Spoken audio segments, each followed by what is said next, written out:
It's a company that was started more than 25 years ago with just 10,000 rupees.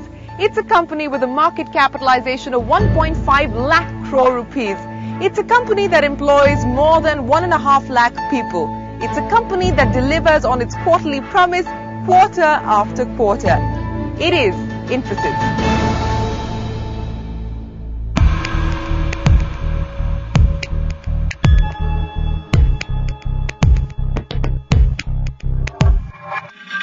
A shining example of a post-reform India, Infosys has been the darling of the stock markets and the toast of the corporate world from Delhi to Davos. But more importantly, it's given middle-class India a reason for hope and the power to believe in an idea. As Narayana Murthy told me many years ago, the ultimate contribution of Infosys is there are thousands and probably millions of entrepreneurs in the country who would say, look, if these 7 jokers could do it together, we could do it too.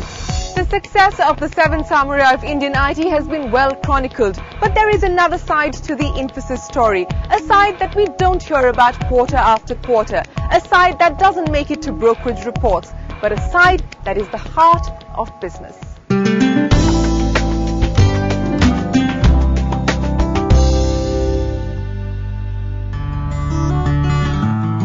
Every year since 1996, the Infosys Foundation, led by Sudha Murthy and promoted by Infosys Technologies, has worked towards creating a more equitable society. Infosys contributes 1% of its profits to the foundation, but the company steers clear of managing the foundation's operations. From education to healthcare to art, the foundation, in the words of its founders, offers the promise of a better tomorrow. I have to communicate a lot more to people. When the person is crying, I can't say, oh, it's their headache, and the person is lame, or the person is blind. I can't say, it's their headache, and I walk out. No, I sit with them. I talk to them. I said, look, what's the problem? What can I help? In what way I can help? I connect people, because I have learned over a period of time, every human being is an island. And the only way you can connect is through a bridge, and the bridge is the relationship. It is compassion. It is kind words. It is not always money. It is not always money. I work with sex workers, and it was very hard for me to connect with them, because there everybody used to think I'm a school teacher, and it was a good image, otherwise they will never open up. That's right. And later I developed friendship with them, and they told me, we don't want money from you. You should listen our stories and give your sympathetic ear to me. And there I realized philanthropy does not mean always money. Philanthropy means to be compassionate to somebody's difficulty. So what is the business of business? Can conscious, committed, compassionate capitalism deliver where the state fails? It's time now for some plain speak, Murthy style.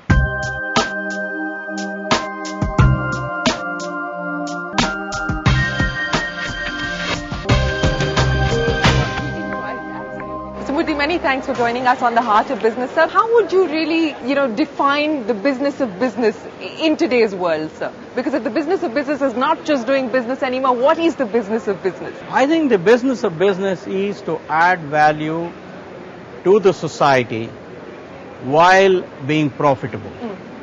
The business of business is to create goodwill with every stakeholder, because if you create goodwill with every stakeholder, then your profits will improve, your revenues will improve, and you will get good people to join you. You will have the goodwill of the government. And you're saying there's a direct correlation? Oh, absolutely. You come out there quarter after quarter, down to the last decimal point, meeting the guidance that you set out, EPS and so on and so forth. Everybody talks about that. But what are the performance metrics for truly evaluating how good a company really is to its stakeholders and not just its shareholders? Well, when we founded Infosys, I got 6 of my colleagues to sit down in my small apartment in Mumbai to talk about what should be the major objective of Infosys. And at that point of time, somebody said we should be the company with the highest revenue, somebody else said we should be the most profitable, somebody else said we should have the highest market capitalization. Finally, I suggested, why don't we say we will be the most respected software company in India? But it wouldn't have have been most respected if it wasn't any of those other things, right? If it wasn't the highest on revenue, highest on profit, or so on, or at least the highest, would it still have been the most respected? It would still have been. Because, let me give you a very simple data point. In 1999, when Infosys was voted India's best company, we were just $125 million or something like that in revenue. There were companies which were much bigger than us in revenue, in profits, in market capitalization. We were nowhere near the top. Yet we were voted India's most respected company, the best managed company, etc. A lot of people are talking about how the entrepreneur can perhaps bridge the socio-economic deficit, can deliver where the state has failed.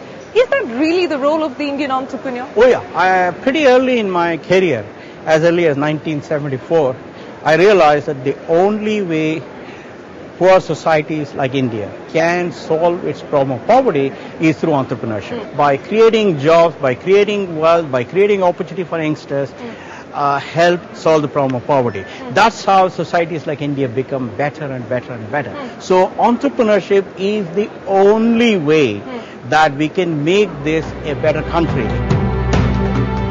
Murthy and his team have had this almost obsessive desire to create visible signs of prosperity. Take, for instance, this campus in Mysore. It spread over 337 acres and was built with an investment of over 2,004 rupees. Drive through the campus and you are awestruck.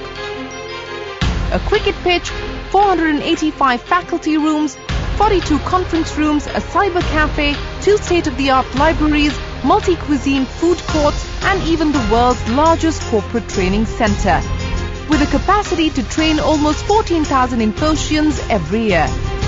Some say Infosys has created islands of prosperity, but for Murthy, these are islands of excellence.